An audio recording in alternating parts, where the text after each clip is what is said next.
Hey everybody, Talia here. Welcome to the Good Feeling Life. I just have something inside I just need to say. It's something that I see all the time, and when I look back, I see, yep, I was definitely doing that and it wasn't working. And that's being hard on yourself. We somehow we've been programmed through our ego, through marketing, through whatever else, that the harder you are on yourself, the more you'll get done, right? We instantly think, I can't take off the rules or I'll go eat all the cake, or, I can't not have a plan, or, if I want to lose weight, you have to get the plan, or if you want to, make the money, you have to get the plan. And we're always kind of taught to go hard. How many times have you felt that pressure where if you're not doing yoga 3 times a week like you said you would, it's not going to work? Or, this mentality that just more is always better. And it's, hi Jennifer, hi Haley. It's hugely misguided. And today I just want to plant a thought. I just want to hang out with you and plant a thought about why would being hard on yourself get more done? So in my experience, I've been hard on myself a lot. It's physical appearance, it's weight, it's like my business and what other people are doing. And, I've had a lot of that internal dialogue my whole life. And it's always been, if we push harder, then we'll get it. When I was in my eating disorder, I remember thinking if I looked at more pictures, hi Julie, if I looked at more pictures of skinny celebrities, or I looked up more cleanse plans or more detoxes, then I would definitely lose weight, because I didn't trust myself. And I only kind of see that now since, being on this healing path and feeling that deep shift, is that I always thought that if I went harder, it would work. But what ends up happening is you have this internal dialogue going on all the time saying you have to go 3 days a week. It's almost like 3 days a week or nothing. What is one day a week going to do? No matter what it is, whether it's exercise or, looking at your finances or whatever it is, So there's this constant internal dialogue going on that's saying you got to do this, and why didn't you do that, and look at her, she's doing it. And you allow this voice in because we think, oh, that's the knight in shining armor that's going to help me, get to the place I need to be. And it just doesn't work, because the more our head is going, why did you do that? And you looked so dumb, and you got to do more, and you should have spoken clearer, and you should have done this, and you should have called her, and all these things. We allow it in, but it's damaging us. Think of if you had a friend following you around saying, stand up straight, your shoulders are rounded, or, oh my goodness, you're going to look so fat tonight, or, they're going to ask about the business and don't tell them like you're ashamed, whatever, right? We have all of this stuff going on all of the time, and it leaves us defeated. And the other thing that it does that I really want you to just let in, just think about, is when we are being reprimanded and talked negatively to, whether it's from someone else or from ourselves, it leads us to need to cope. This is a massive piece of the puzzle. I'm like shaking, which means it's for someone or all of you. We need to cope, because we're so stressed out. We're stressed out what the physical reality is, like we don't have the money we want, or we're not doing the things we want, or we're not successful enough or smart enough or fit enough or whatever. We have that pressure of the physical life going on. And then we also have this internal dialogue constantly going, saying, yeah.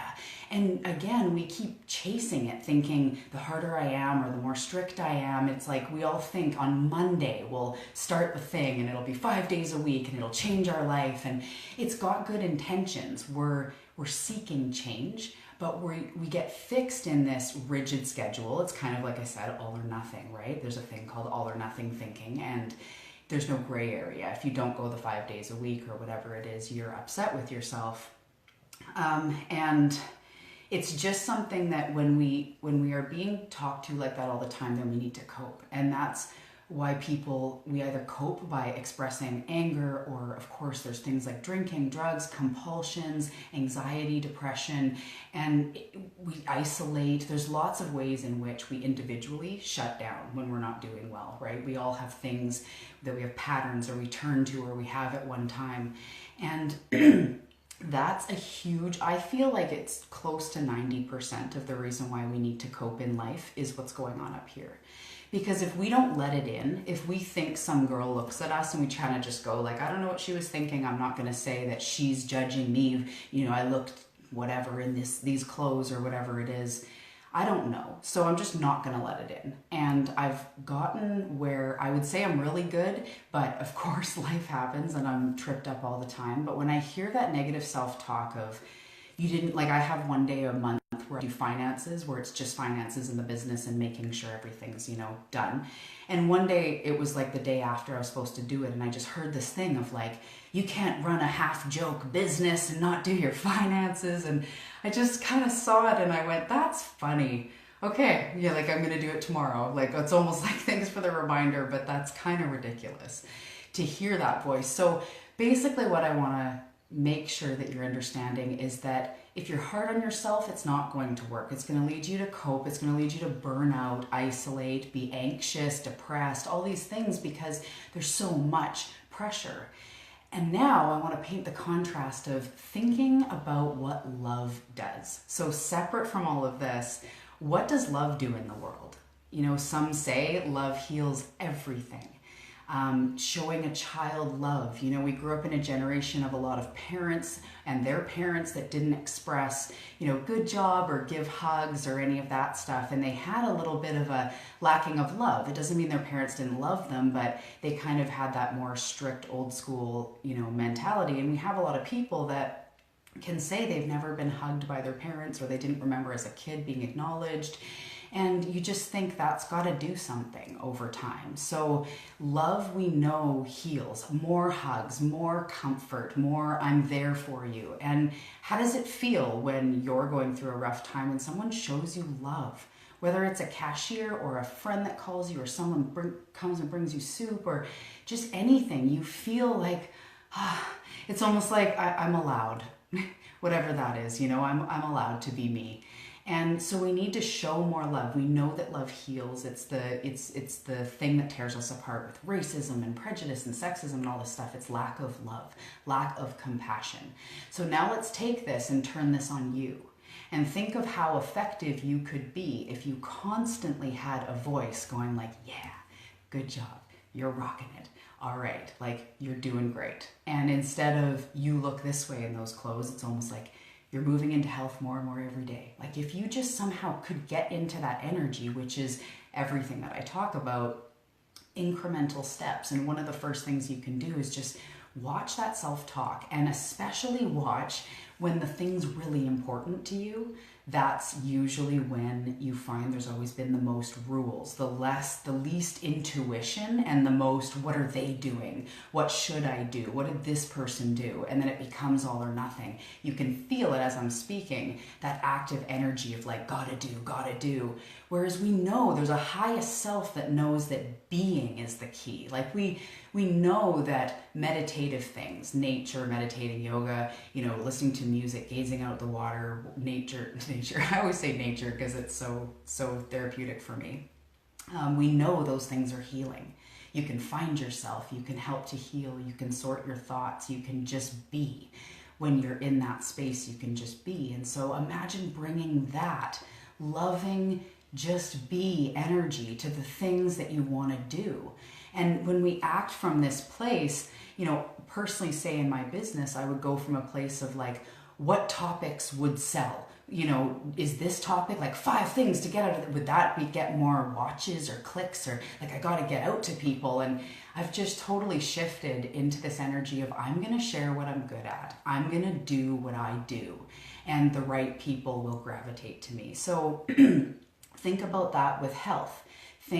Flirt with the idea of going, I bet intuitively I have all the answers that I need. And I'm just going to start listening to myself a little bit over just like low carb because I'm supposed to, or like a cleanse that some celebrity did. Like just back up and go, I bet I have the answers and I will work on listening and focus on my intuition. And through that, I'm just going to try and see how far I can get, how quality of life increases so health becomes health. It's not just forcing your body to lose 5 pounds. It becomes part of the whole puzzle.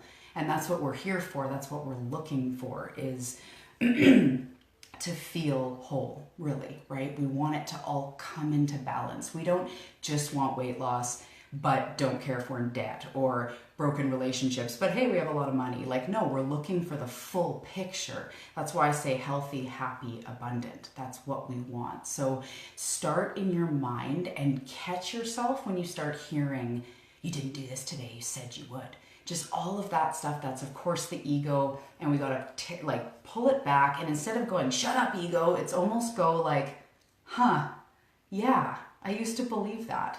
And like, that's that voice.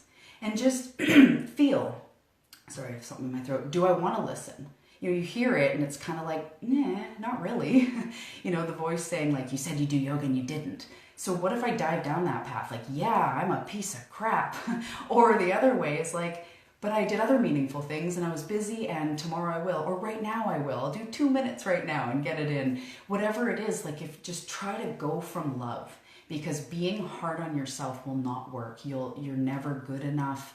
Sabotage, all of that coping I was mentioning, because our life becomes stressed. We are constantly under a drill sergeant.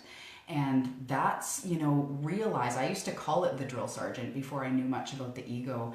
In eating disorder counseling, they kind of said that, and it stuck with me. I was like, yep, that's what it is. It's a drill sergeant. And so I don't have time for that. Love heals the world. Love heals you. You will eat better. You will sleep better. You will have better relationships. You'll get clarity in your life, in your business, in your direction, in your purpose, everything. It will come from a love place, a calm place, an intuitive place, rather than what should I do? What do they do? What do I have to do? Who won't be disappointed in me or will or whatever? Like, clear the space and be you and act from love, and you'll get so much farther. The weight loss will be easy. The money, the love, all the stuff will just come flooding in, because you're like, I found it. Of course, love was the answer all along. And you tap into that vibration of amazingness, which is what I'm so passionate about to teach you about and help you and go along this journey with you. So thank you for listening today. Thank you for spending your time with me. I love you, and love is always the answer. Peace, right?